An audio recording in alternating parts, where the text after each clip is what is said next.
Assalamualaikum Assalamualaikum students, hope you're doing good.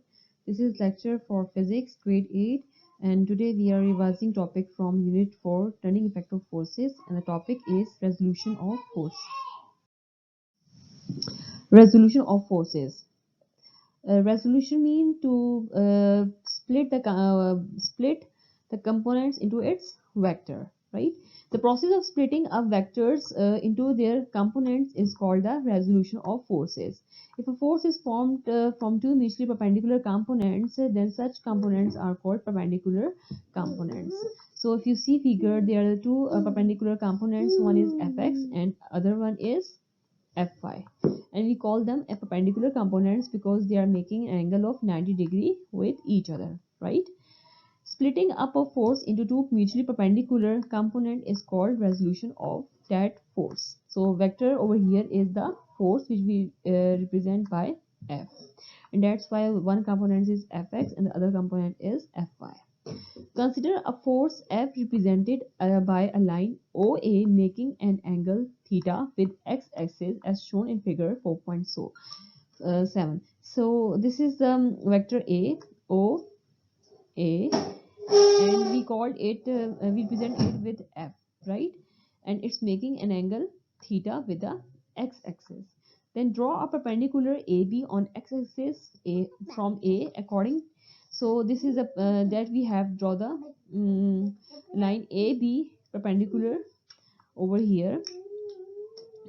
Then OA is a resultant of vector represented by OB and BA, and this OB we have to draw over here, and this OA is basically the resultant of these two vectors OB and AB. And if we write the resultant of these vectors, we can write it like this: OA, this line OA will be equal to, when we add OB plus BA, because we are using head to tail rule over here.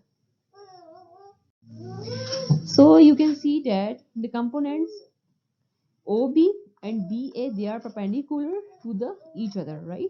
So that's why they are called the perpendicular components of OA, representing by the force F.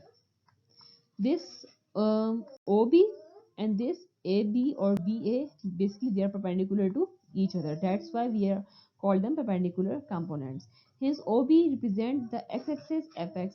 As the OB lie on the x-axis, so we represent it with Fx, and BA represent its y component Fy. So so AB lying on the y component, so we represent this vector by Fy. Therefore equation 4.1 can be written as the previous equation. We can write it as F is equals to Fx plus Fy, because this OA will be equal to F, so we write over here F, and this OB is equal to Fx, so we write over here Fx, and this Fy is equal to AB, so we write over here Fy. So the magnitude Fx and Fy of the forces Fx and Fy can be using by the trigonometric ratios. So if you see the right angle triangle, that is OBA. So for sine, you know the trigonometric ratio. Some people have curly brown hair. So if you see curly brown hair, cos theta will be equal to base over hypotenuse, right? B over H. So base is OB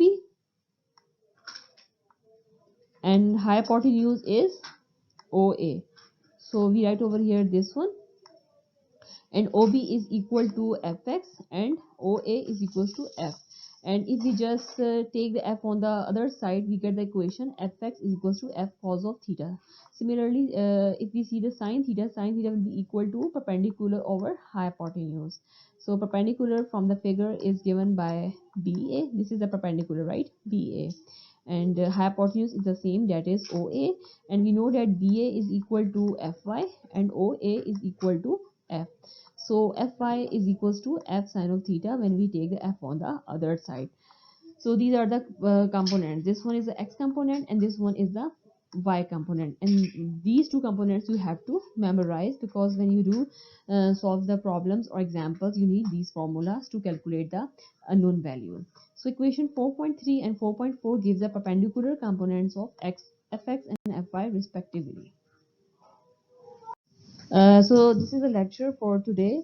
And if you have any problem, you can message me in GC or you can also message me in our WhatsApp group. Thank you, Allah Hafiz.